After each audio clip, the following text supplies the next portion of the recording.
Güzel Hayat'tan herkese merhaba. Yepyeni bir programla yine karşınızdayız. Bu hafta sizlerle öksürüğü konuşacağız. Bugünkü konuğumuz ise Özel Medikabil Hastanesi Göğüs Hastalıkları Uzmanı Uzman Doktor Özhan Kula. Hoş geldiniz. Hoş bulduk. Nasılsınız hocam? Sağ olun. Siz nasılsınız? Teşekkürler. Biz de iyiyiz. Söylediğimiz gibi öksürüğü konuşacağız. Evet. Aslında çok önemli bir konu ve çok da sık karşılaştığımız bir mevzu. Ama öncelikle öksürük nedir diye konumuza giriş yapalım. Şimdi, öksürük bizim için göğüs hastalıklarındaki çok önemli semptomlardan bir tanesi.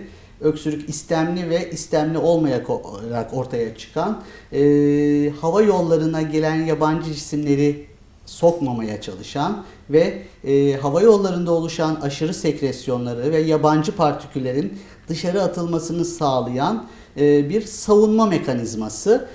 Söylediğim gibi bir gerçekten vücudun bir korunma mekanizması. Öksürük faydalı bir reaksiyon ve solunum sisteminde de en sık görülen semptomlardan bir tanesi. Öksürük her zaman vücuda faydalı şeyler veren ve dış ortamdan gelen yabancı partikülleri, zararlı maddelerin solunum yollarına girmesini engel olan ve temizleyen bir mekanizma. Evet. Ve sağlıklı kişilerde genellikle öksürük olmuyor. Öksürüğün olması mutlak surette solunum sisteminde bir patolojinin olduğunu, bir hastalığın, bir anormal durumun olduğunu gösteren bir bulgudur. Evet. Onun için her öksürüklü hasta mutlak surette bunun neden olduğunu ve niçin olduğunu doktora giderek inceletmelidir. Evet. Peki öksürük hangi organlardan kaynaklanıyor? Öksürük deyince genellikle solunum sisteminden kaynaklanan bir patoloji gibi düşünülmekle birlikte gerçekten en büyük olasılığı akciğerler ve solunum yolları. Ancak bunun dışında nefes borusunun, bronşların, hava yollarının ve akciğerin dışında çok ilginç olarak kulak zarımızda dış kulaktan kaynaklanan, kulak zarından kaynaklanan, kalp zarından kaynaklanan, akciğerimizin zarından kaynaklanan, mideden ve yemek borusundan da kaynaklanan öksürükler ortaya çıkabilir. Çok çeşitli aslında, çok çeşitli, değil mi? tabii ki. Birçok organdan kaynaklanabiliyor ama en büyük olasılık solunum sistemi oluyor. Ancak her zaman bizim de gözden zaman zaman atladığımızda akciğerlerde hiçbir patoloji olmadığında çok basit bir şey. Mesela kulak kiri dediğimiz buşonlar olduğu zaman durdurulamayan öksürükler oluyor ve biz bunu bulamıyoruz ama çok basit bir şekilde o buşon kulaktan alındığı zaman oradaki reseptörleri uyardığı için öksürük yapıyor. O buşon alındığında, kulak kiri temizlendiğinde öksürük dramatik olarak duruyor. Evet. Öksürüğün oluşabilmesi için bir reseptörlerin olması lazım. İki, bunu reseptörleri uyaran normalden farklı bir yapının, dokunun olması gerekiyor. Bu reseptörlerde en çok solunum yollarında oluyor ve solunum yollarının çatallanma bölgelerinde, açılar dediğimiz bizim o bölgelerde oluyor. Ve bu reseptörler uyarıldığında beyin sapına ve beynin korteksine uyarılar giderek öksürük refleksi oluşuyor. Öksürük refleksiyle orada bulunan, normalde olmaması gereken yabancı cisim olabilir, bu sekresyonlar olabilir, iltihap olabilir ve bu öksürük refleksiyle dışarıya atılıyor ve temizleniyor. Peki öksürüğün mutlaka görevleri de vardır değil mi? Bu görevleri de sayalım Tabii. mı? En önemli görevi dış ortamdan, çünkü akciğerler vücudumuzda dış ortamla direkt bağlantısı olan tek organdır. Dış ortamdaki havayı biz alırız akciğerlere, hiçbir engelle karşılaşmadan gelir. Bu nedenle aldığımız havada, soluduğumuz havada istenmeyen bir takım partiküller, yabancı cisimler olabilir. Bunların solunum yollarına, özellikle de alt solunum yollarına alınmasını engellerler. Alınmış olan yabancı cisimleri, zararlı maddeleri ya da aşırı miktarda oluşmuş olan sekresyonları da öksürükle dışarı atarlar. İki tane çok önemli görevi var öksürüğün. Evet, öksürük birçok şeyde faydalı olmuş oluyor Tabii değil ki, mi? tabii Mikropları bir şekilde atıyoruz Aynen öyle, vücudumuzdan. tabii ki. Tabii. Evet, peki öksürüğün çeşitlerine ben birazcık daha ağırlık vermek istiyorum. Birçok sebebi var dedik, çeşitleri var dedik. Evet. Bu çeşitleri teker teker daha ayrıntılı sayalım mı? Şimdi öksürük ile bize gelen bir hastada mutlak surette hastadan çok iyi bir hikaye almamız gerekiyor. Bu hikayeyi alırken, yani anamnez dediğimiz bizim bu hikayeyi alırken mutlak surette öksürüğün süresini tespit etmemiz gerekiyor. Karakterini tespit etmemiz gerekiyor. Ne demek bu? Öksürükle birlikte balgam var mı, yok mu? Öksürüğün pozisyonla ilişkisi var mı? Günün içerisinde ne zamanlar ortaya çıkıyor? Üçüncü dikkat etmemiz gereken progres eden, yani ortaya çıkaran bir takım faktörler var mı? Mesela yemek, mesela efor sarf ettiğinizde ortaya çıkıyor mu? Ve dördüncüsü de eşlik eden başka semptomlar öksürüğe var mı? Bunlara dikkat etmemiz gerekiyor. Ancak bunlar içerisinde öksürüğün, Dünya Sağlık Örgütü'nde söylediği gibi öksürüğün sınıflandırılmasında öksürüğün süresi çok önemli. Evet. Biz öksürüğün devam etme süresine göre 3 grupta inceliyoruz. Bunlardan bir tanesi, birincisi akut öksürük diyoruz. 3 hafta süreyle, 3 haftadan daha kısaysa öksürük, biz buna akut öksürük diyoruz. Peki bu sürekli olan bir öksürük mü? Hani 3 haftadan kısa diyoruz ama gün içerisindeki sıklığı da önemli mi? Her gün olacak. Sıklık çok önemli değil ama her gün olması gerekiyor. 3 gün oldu, bir hafta olmadı, tekrar oldu. Bunu kabul etmiyoruz biz. Her gün az ya da çok, gece ya da gündüz olması bizim için çok önemli değil. Bu teşhiste bize çok önemli faydalar oluyor. Devamlılık var mı? Ona dikkat ediyoruz. Tabii ki devamlılığa dikkat edeceğiz. 3 ila 8 hafta arasında sürüyorsa öksürük, buna biz subakut öksürük diyoruz. 8 haftanın üzerinde, yani 2 aydan uzun süren öksürükler kronik öksürükler olarak isimlendiriliyor. Akut ve subakut öksürükler bizim için tedavisi ve teşhisi daha kolay olan öksürükler. Ancak kronik öksürükler bizim klinikte, polikliniklerimizde çok bizim için de problem, hasta için de çok problem yaratan öksürükleri oluşturuyorlar. 3 hafta süre içerisinde ortaya çıkan öksürüklere akut öksürük dedik. Evet. Bunlar içerisinde en sık sebep her zaman, her mevsim ortaya çıkan birçok virüsla, 200'e yakın virüsle ortaya çıkan soğuk algınlığı en sık sebebi. Evet. Bunun dışında zatürre dediğimiz, bizim pnömoni dediğimiz zatüreler, bronşitler, sinüzitler, bu tür yabancı cisimlerin akciğere kaçması akut öksürük yapıyorlar ve bunlar bir takım özellikle virüslerle ortaya çıkan soğuk algınlıkları kişilerin kendi evlerindeki semptomatik tedavileriyle de geçiyorlar. Bir kısmı bize geçmeyenler bize geliyorlar. Bunları tedavi etmekte çok bir sıkıntı yaşamıyoruz. 3 ila 8 hafta arasında ortaya çıkan öksürüklerde ise daha çok akciğerde gerçekten bir patoloji var. Yani bir problem oluyor. Bu tür öksürükler içerisinde de gene zatüreyi sayabiliriz. Kronik obstrüktif akciğer hastalığı dediğimiz, KOAH dediğimiz bizim, bunların akut ataklarında bu kadar süre öksürük olabilir. Pulmoner emboli dediğimiz tablolarda bu öksürükler olabilir. Akciğer kanserlerinde bu tür öksürükler olabilir. Ancak bizim için 2 ayı geçen, 8 haftayı geçen öksürükler kronik öksürük diyoruz. Bunlar bizim için çok büyük problem. Yine aynı şekilde düzenli giden öksürükler. Evet. Her gün ki. seyreden öksürükler. Her gün seyreden öksürükler ve 2 ayı geçmiş olacak ve bütün tedavilere rağmen, yapılan tedavilere rağmen bir düzelme olmayacak. Bunlar bizim için ve hasta için çok sıkıntı yapıyor. Bütün incelemelerimize, bütün tetkiklerimize rağmen, biraz sonra anlatacağız, bazen %3 ila 5 oranında hiçbir sebep bulamıyoruz. O zaman hastalara işte öksürükle arkadaş olacaksınız, yaşayacaksınız diyoruz. Ki bu dönemde bizim hastanemizde de 2 tane 3 tane böyle bir vaka var, takip ediyoruz. Sebebi yok. Yok. Kronik öksürük olduğunda, bu şikayetle geldiğinde ilk düşüneceğimiz şey ve ilk hastaya soracağımız anamnezde bir kere çok iyi bir anamnez hikayesini almamız gerekiyor. Sigara kullanıp kullanmadığı ve bizim angiotensin konverting enzim inhibitör dediğimiz tansiyon ilaçları, bir grup tansiyon ilacı var. Bunları kullanıp kullanmadığını sormamız gerekiyor.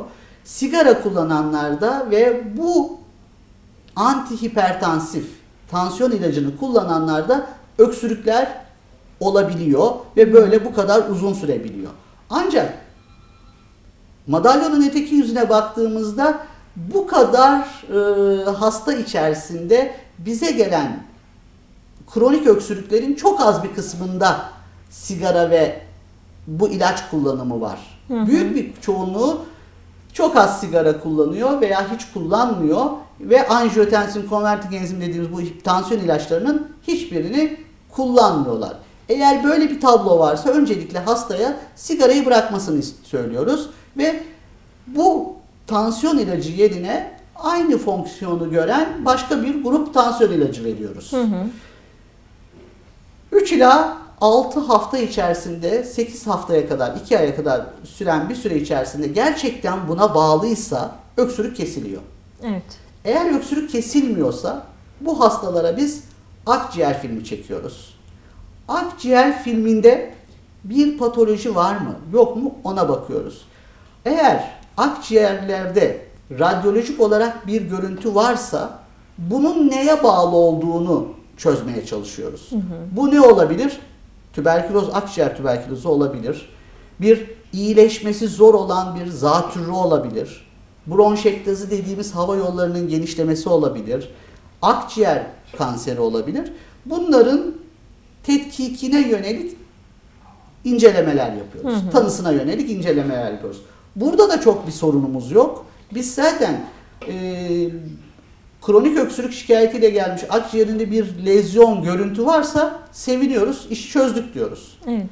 Ama işin öbür tarafında akciğer grafisi, çekilen akciğer grafisinde hiçbir bulgu yoksa iş daha bir sarpa sarıyor. Yani biz bu öksürüğü açıklayacak akciğerde bir lezyon bulamıyoruz, göremiyoruz. Böyle durumlarda en sık sebep 3 tane sebep var. Bunlardan bir tanesi eskiden postnazal akıntı sendromu dediğimiz, son dönemde de üst solunum yolu öksürük sendromu denilen bir tablo. Birinci sebep bu. İkincisi astımlar. Üçüncüsü de gastroözofajiyel reflü dediğimiz mide suyunun akciğere kaçması. Evet. Bu hastalarda bu grup yani sigara içmiyorsa, bu ilacı angiotensin konverting enzim dediğimiz tansiyon ilacını kullanmıyorsa ve akciğer grafisi normalse bu grupta öksürük olan hastalarda en sık sebep ki gelişmiş ülkelerde bile %90 ila %100 oranında bu üç sebebin biri ya da birlikteliği var. Fazlası, evet. O zaman bunlar arasında ayırıcı tanı yapmaya çalışıyoruz. Gerçekten bu çok çok zor olan bir şey. Bazen bütün bu incelemelere rağmen hiçbir tanıyı da koyamayabiliyoruz. Bir sebebini bulamıyoruz. Öksürükte mutlak surette sebebin tespit edilmesi gerekiyor. Evet. Üst solunum yolu öksürük sendromu dediğimiz çok kısa bir dönem öncesine kadar 1-2 yıla kadar postnazal akıntı sendromu dediğimiz tabloda alerjik rinitler var, mevsimsel rinitler, sinüzitler, farenjit dediğimiz boğaz iltihapları, bademcik iltihapları, tonsillitler. Bunlardaki değişik etkenlere bağlı olarak ortaya çıkan durumlarda bu hücreler, bu bölgelerdeki hücreler aşırı sekresyon yapıyorlar ve bu nefes borusuna kaçıyor. Ve buradan ses telleri bunu kabul etmediği için öksürük refleksiyle bunu dışarıya atmaya çalışıyor. Aslında akciğerlerde hiçbir patoloji yokken komşu organlardaki tablo akciğerde etkiliyor. Evet, birebir yaşıyorum şu anlattığınızı, o yüzden çok iyi biliyorum. Bu tür hastalar boğazlarında bir gıcıklanma hissi olduğunu, öksürünce çok küçük bir balgam çıkartınca rahatladıklarını söylüyorlar. Zaman zaman geniz akıntısı, burunda tıkanıklık, boğazda yanma hissi olduğunu ve zaman zaman gene ses kısıklığı olduğunu söylüyorlar. Bu tabloyu mutlaka araştırmak gerekiyor. Bizim de gerçekten poliklinikte, pratikte karşılaştığımız öksürükle gelen, hele hele kronik öksürükle gelen hastaların büyük bir çoğunluğunda bu postnazal akıntı sendromu ortaya çıkıyor. Özellikle sinüzitler mesela. Biz hastalarımıza böyle bir şeyler olduğunu, bu akciğerinin temiz olduğunu söylediğimizde ama benim öksürüğüm var diyor. Halk arasında da hep öksürüğün bir akciğer kaynaklı olduğunu, dolaylı olarak bir öksürüğün olmayacağını düşünüyorlar. Hı hı. Anlatınca hastalara bu akıntıları, akciğere kaçmayı anlatınca normal olarak karşılıyorlar, doğal olarak biraz karşılıyorlar. Biraz daha rahatlıyorlar. Çünkü aynen, uzun süren öksürükler akla hemen kötü hastalıkları da, kötü doğru, senaryoları da tabii getiriyor. Mutlaka öksürük varsa üstüne gitmek Hı hı. lazım. Biraz sonra belki konuşacağız. Bu kronik öksürüklerin, düzelmeyen kronik öksürüklerin ikinci sebebi de astım. Evet. Astım genellikle yattıktan sonra sabaha karşı ortaya çıkan hırıltılı solunum ve nefes darlığı ve öksürükle ortaya çıkan bir tablo. Bazen solunum testi yapıyoruz biz. Astımda çok önemli bir tanı kriteri. Bazen solunum testi tamamen normal olabiliyor ve bu hastalarda sadece öksürük semptomu oluyor. Hı hı. Nefes darlığı ya da hırıltılı solunum olmuyor. Bu tablo genellikle çocuklarda çok gözüküyor. Biz buna öksürükle sınırlı astım diyoruz. Ve her zaman özellikle kuru öksürüğü olan ve sabaha karşı ortaya çıkan öksürüklerde başka bir sebepte bulunamamışsa astımı düşünmek lazım.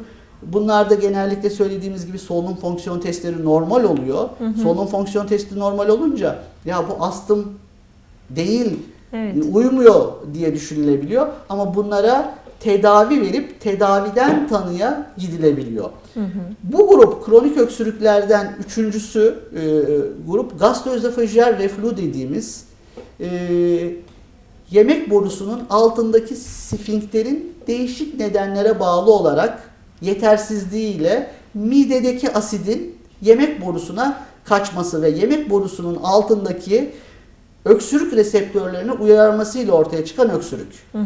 Bunlarda da öksürük majör semptom oluyor ama bununla birlikte geceleri özellikle ağzına ekşi su, acı su gelmesi, yemekten sonra öksürüklerin ortaya çıkması ya da yattıktan sonra öksürüğün ortaya çıkması, sabaha karşı özellikle sternum dediğimiz göğüs kafesinin arkasında bir şiddetli yanma olması bize reflüyü düşündürmeli. Hı hı.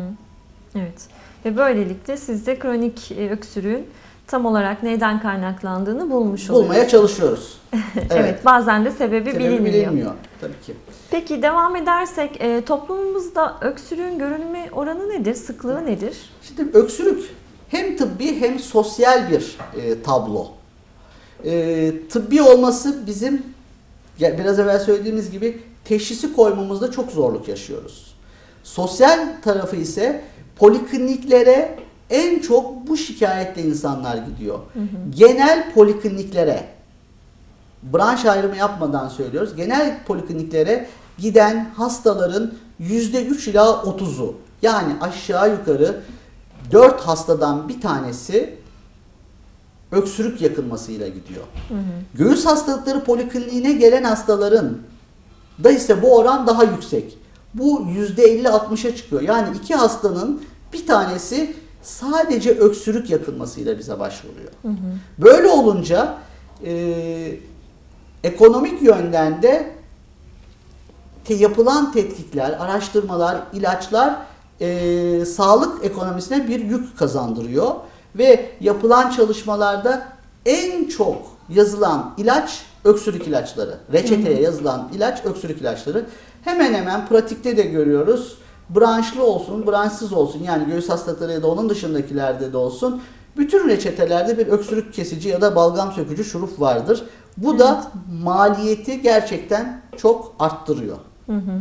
Hasta oranı çok fazla. Tabii ki. Evet. Peki bu öksürüğü uyaran etkenler nelerdir? Bunlar da çok önemli değil mi? Tabii ki.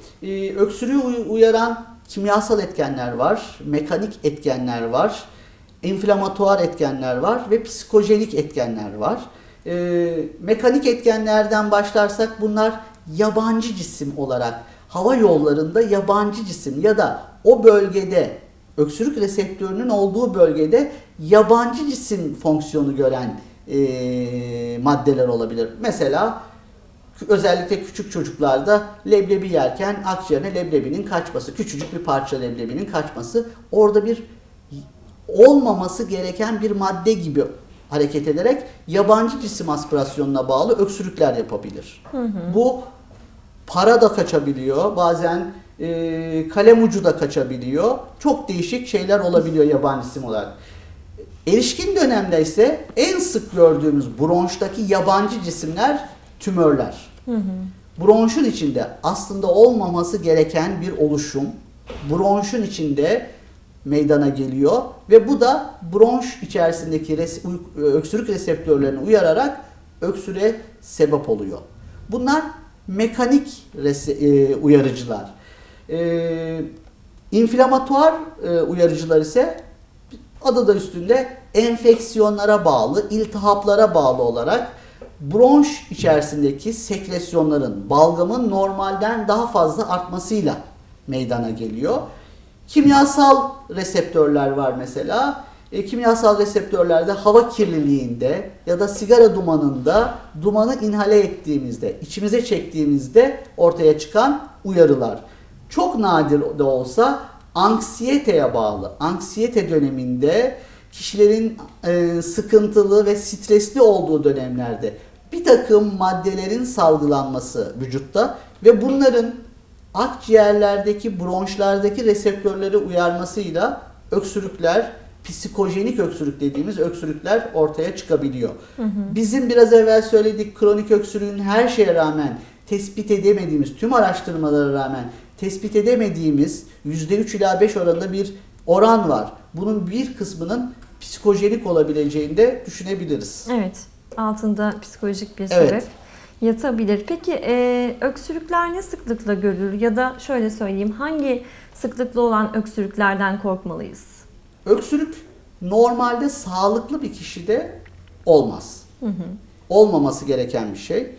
Eğer normalde günde 1 ya da 2 kere öksürmek, 3 kere öksürmek bizim için çok bir sıkıntı değil. O bronşları bir şekilde bizim solunum yollarımızı temizliyor. Evet. Ancak bu sayı artarsa, 5'in üstüne çıkarsa, 6'nın üstüne çıkarsa ve kişiyi gerçekten sosyal yaşamından etkilemeye başlıyorsa bunun mutlaka üstüne gidilmesi gerekiyor.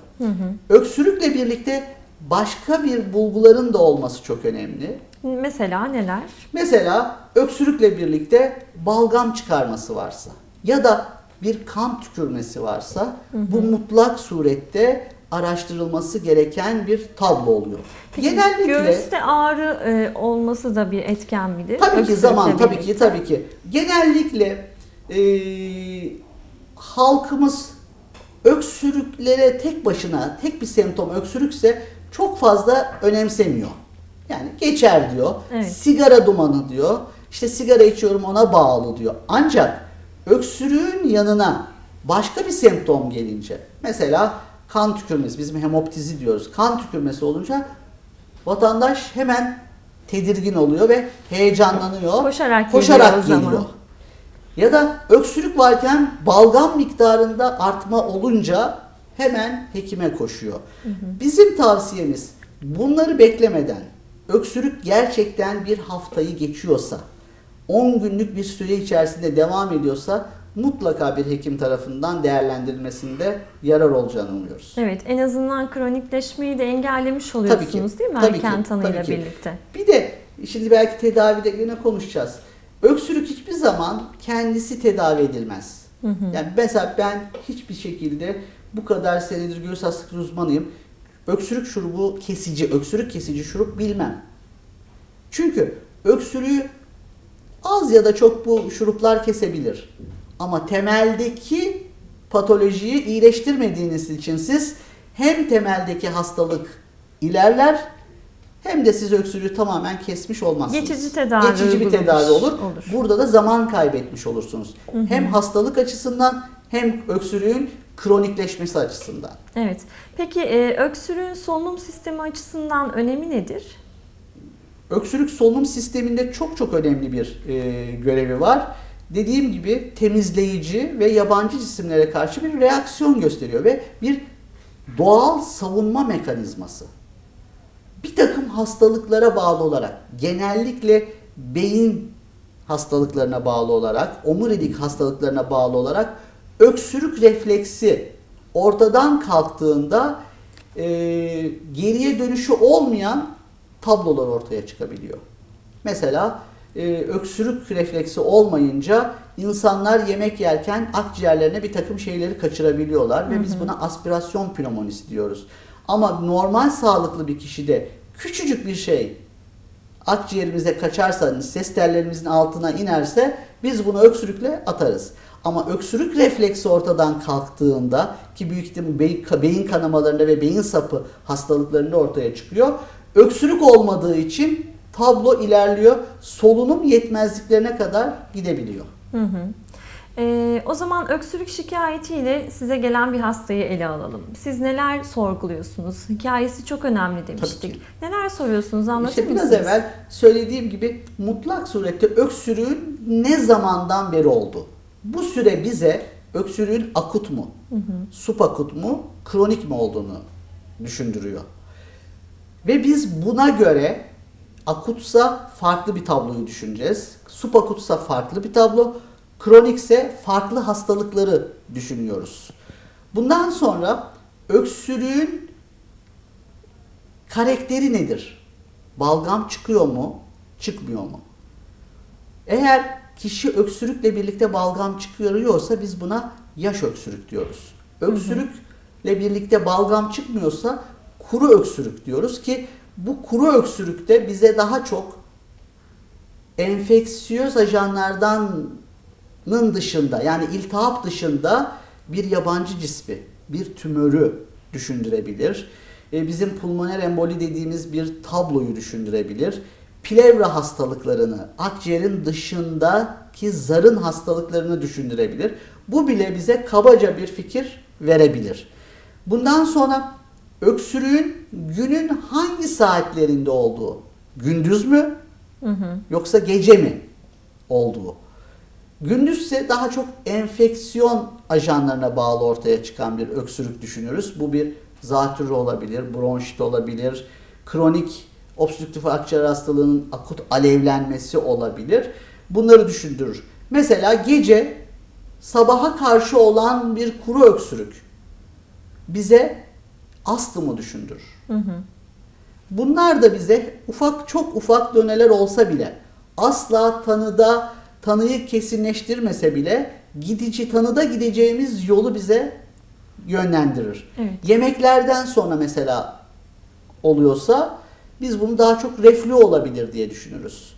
Hasta yattıktan 2 saat sonra öksürükle uyanıyorum diye bir ifade veriyorsa bu bir kalp yetmezliğinin bir erken belirtisi olabilir. Onun için öksürük sadece solunum sistemini ilgilendiren bir tablo değil, multidisipliner bir semptom. Yani kalp doktorunu da ilgilendiriyor, kulak burun boğazı da ilgilendiriyor, mide bağırsak bölümünü de ilgilendiriyor, gastroenterologları da ilgilendiriyor. Biz bazen hep o kronik öksürükleri söylüyorum. Kronik öksürüklerde kulak burun boğazdan yardım alıyoruz, kardiyolojiden yardım alıyoruz, gastroenterologlardan yardım alıyoruz ki onların da bize tanıda katkıları oluyor. Evet, devam edeceğiz. Konumuza kısa bir ara vermemiz gerekiyor. Kısa bir aranın ardından tekrar birlikteyiz.